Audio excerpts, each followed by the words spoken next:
Welcome back to our Embryology Lecture Series. In the next two sessions, we'll be studying about the development of the urinary system. In the first session, we'll study the development of the kidneys, which are very important from your exam point of view. And in the second session, we'll study the development of the urinary bladder and the urethra. So in today's class, we'll take up the development of the kidneys. Functionally, the urogenital system can be divided into two entirely different components. These are the urinary system and the genital system. So the urogenital system can be divided into two entirely different functional components, namely the urinary system and the genital system. Although the urinary and genital systems are functionally different, embryologically and anatomically, they are somewhat intimately interwoven. Both the urinary and the genital systems develop from a common mesodermal ridge, that is the intermediate mesoderm, along the posterior wall of the abdominal cavity. And initially, the excretory ducts of both these systems, that's the urinary system and the genital system, enter a common cavity, that is the cloaca.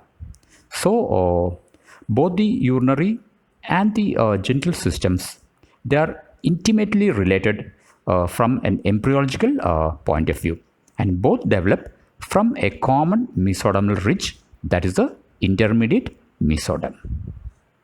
Now we'll see the development of the kidneys in detail. Regarding the development of the kidney, it is important to observe that there are three overlapping kidney systems are actually formed in a cranial to caudal sequence during intrauterine life in humans. So these are termed as the pronephros, mesonephros, and metanephros. So there are three slightly overlapping kidney systems which are formed in a cranial to caudal sequence. So these are termed as the pronephros, mesonephros, and the metanephros. The first of the systems, that is the pronephros system, is rudimentary and non-functional.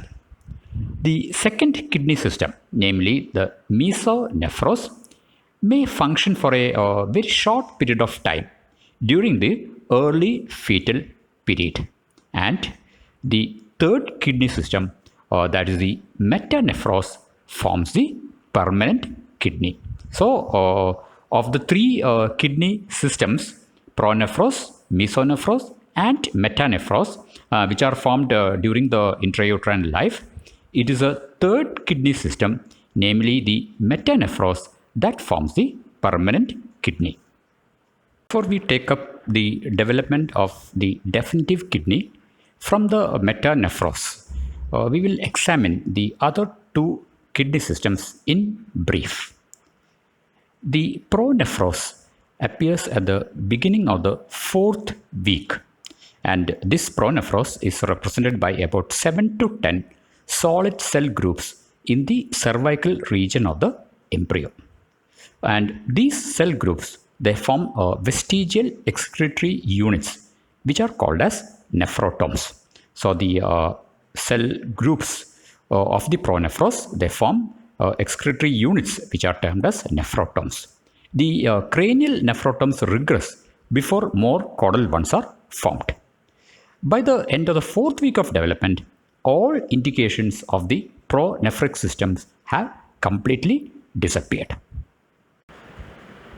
Now we will see something about the mesonephros systems. The mesonephros system is represented by the mesonephros and mesonephric ducts. So the mesonephros and the mesonephric ducts are derived from the intermediate mesoderm, which extends from the upper thoracic to the upper lumbar, that is about the L3 segment. So the mesonephros and the mesonephric ducts are derived from the intermediate mesoderm from upper thoracic to upper lumbar segments.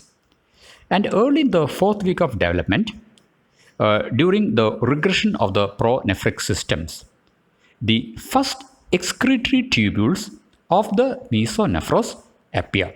So while the time the pronephros system is undergoing regression, the first excretory tubules of the mesonephros appear early in the 4th week. These excretory tubules of the mesonephros lengthen rapidly, form an S-shaped loop, and acquire a tuft of capillaries that will form a glomerulus at their medial extremity. In the further development of the mesonephric tubules, these tubules form the Bowmans capsule around the glomerulus, and together these structures constitute a renal corpuscle. So the glomerulus along with the Bowmans capsule constitute a renal corpuscle. And let's see what happens to these mesonephric tubules on the lateral side. Laterally, the mesonephric tubules enter a longitudinal collecting duct, which is called as the mesonephric or Wolffian duct. This duct you have to note down very carefully. So the mesonephric tubules enters the longitudinal collecting duct called as the mesonephric or the Wolffian duct. In the middle of the 2nd month of intrauterine life, this mesonephros forms a large oval-shaped organ on each side of the midline. And since the developing gonad, it's lying on its medial side. These two form a ridge, and the ridge formed by both these organs, that is the developing gonad and the mesonephros, is called as the urogenital ridge. So in the middle of the 2nd month, the mesonephros forms a large ovoid organ on each side of the midline, and the developing gonad and the mesonephros together forms a ridge, and this ridge formed by both these organs is called as a urogenital ridge. Now we will take up the development of the definitive kidney from the metanephros. We have already seen that the definitive kidney arises from the metanephros. The 3rd urinary organ, that is the metanephros or the permanent kidney, appears in the 5th week of intrauterine life. Its excretory units develop from the metanephric mesoderm. So the 3rd urinary organ, the metanephros, forms the permanent kidney, appears in the 5th week, and its excretory units develop from the metanephric mesoderm. Now we will take up the development of the permanent kidney in detail. We will consider the development of the kidney in 2 parts, namely the development of the collecting system and development of the excretory system. So the development of the kidneys will be studied under 2 headings, the collecting system and the excretory system. First we will see about the development of the collecting system of the kidney. The collecting system, as you know, is constituted by the collecting ducts. The collecting ducts of the permanent kidney develop from the ureteric bud. Note down this structure, ureteric bud. The ureteric bud is actually an outgrowth of the mesonephric duct close to its entrance to the cloaca.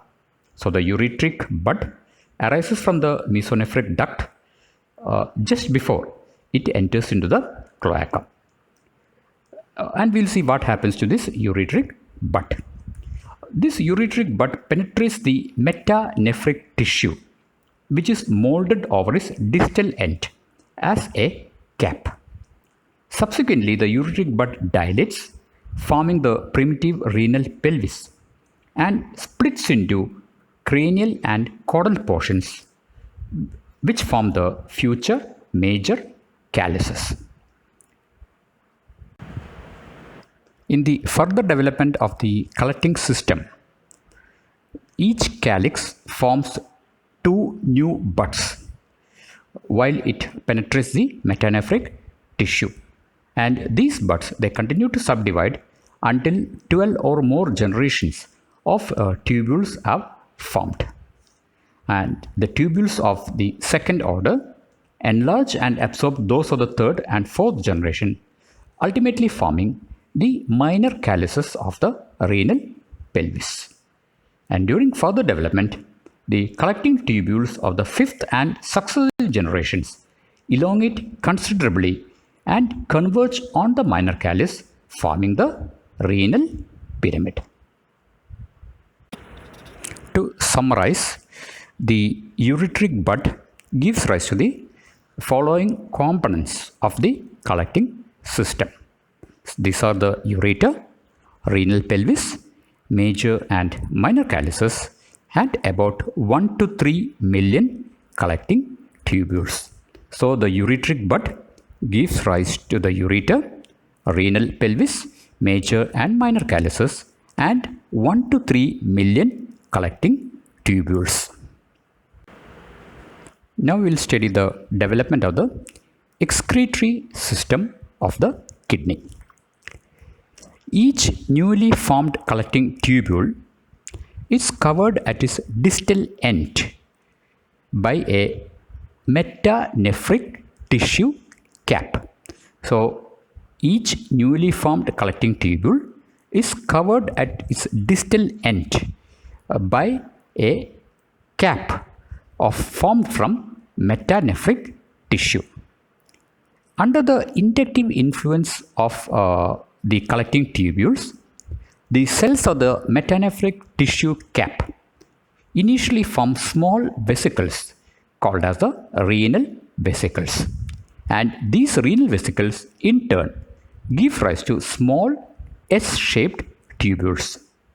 Later on, capillaries grow into the pocket at one end of the S and differentiate into glomeruli.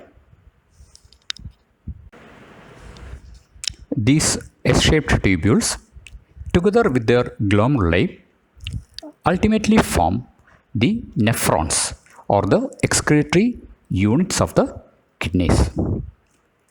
The proximal end of each nephron forms the Bowmans Capsule, which is deeply indented by a glomerulus.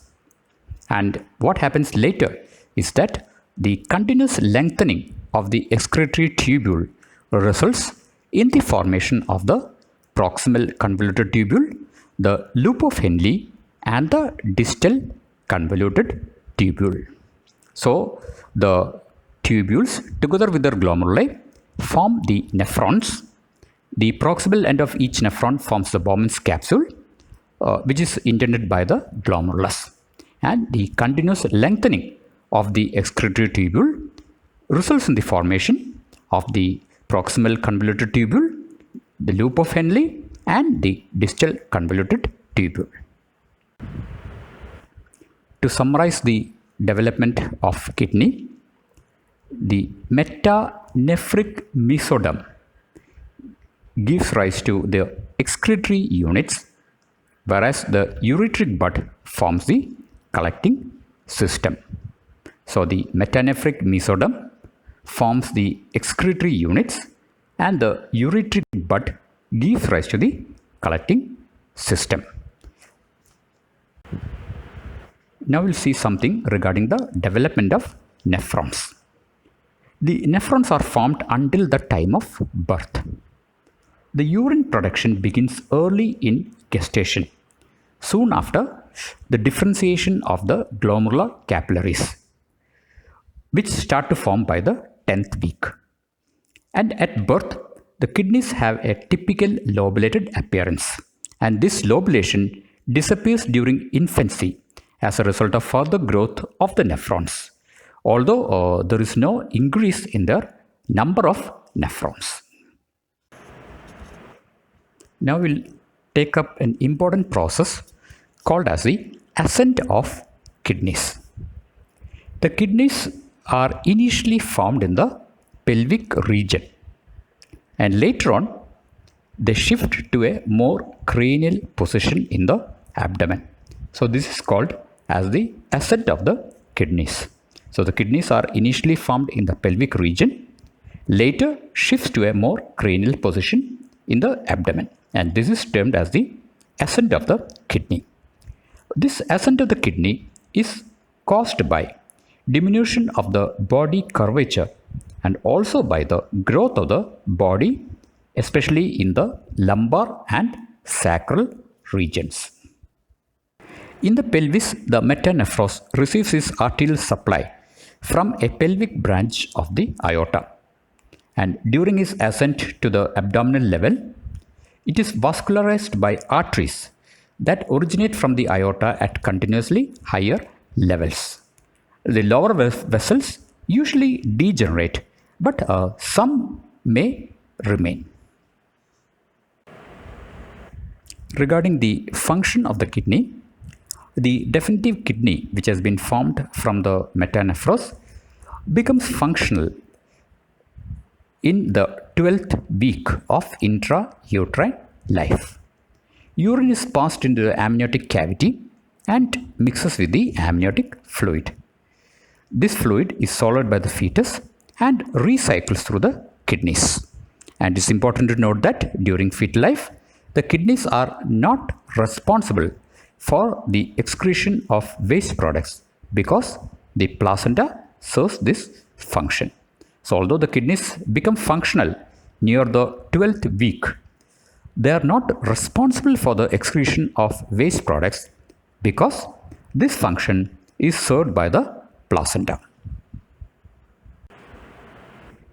Before we conclude with the development of the kidneys, we'll try to see a few important congenital anomalies of kidney development.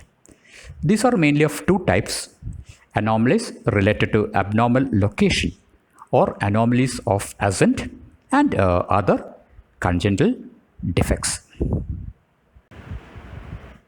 Anomalies related to abnormal location or anomalies of ascent include pelvic kidney, ectopic kidney, horseshoe kidney, and accessory renal arteries. During their ascent, the kidneys pass through the arterial fork formed by the umbilical arteries, but occasionally one of the kidneys fails to ascent. This kidney remains in the pelvis close to the common iliac artery. So this is termed as the pelvic kidney. And sometimes the kidneys are pushed so close together during their passage through the umbilical arterial fork that the lower poles of the two kidneys fuse, forming what is called as a horseshoe kidney. The horseshoe kidney is usually at the level of the lower lumbar vertebrae because its ascent is prevented by the root of the inferior mesenteric artery. In this condition, the ureters arise from the anterior surface of the kidney and pass ventral to the isthmus in a caudal direction. The horseshoe kidney is relatively common and it's found in about 1 in 600 people. Accessory renal arteries are common. These arteries derive from the persistence of the embryonic vessels that formed during the ascent of the kidneys. And these arteries usually arise directly from the aorta and enter either the superior or the inferior pole of the kidneys. The other important congenital anomalies of kidney are the renal dysplasias and agenesis. The renal dysplasias and agenesis are a spectrum of severe malformations that represent the primary diseases requiring dialysis and kidney transplantation in the first years of life. These include diseases like the multicystic dysplastic kidney and renal agenesis. Another common congenital anomaly is termed as congenital polycystic kidney disease, in which numerous cysts form on the kidney. This congenital polycystic kidney may be inherited either as an autosomal recessive or autosomal dominant disorder, or it may be caused by other factors. The most important questions you can get from this chapter are one, to name the three primitive kidney systems, namely the pronephros, mesonephros, and the metanephros. To the formation of the permanent or the definitive kidney. So you should be able to tell the development of the excretory part as well as the collecting part. So the excretory part is formed from the metanephric mesoderm, while the collecting part is formed from the ureteric butt. You should also study the ascent of the kidney and the common anomalies which are related to ascent of the kidneys. In our next class on the development of the urinary system, we'll study about the development of the urinary bladder and urethra. Till then, stay safe. Thank you.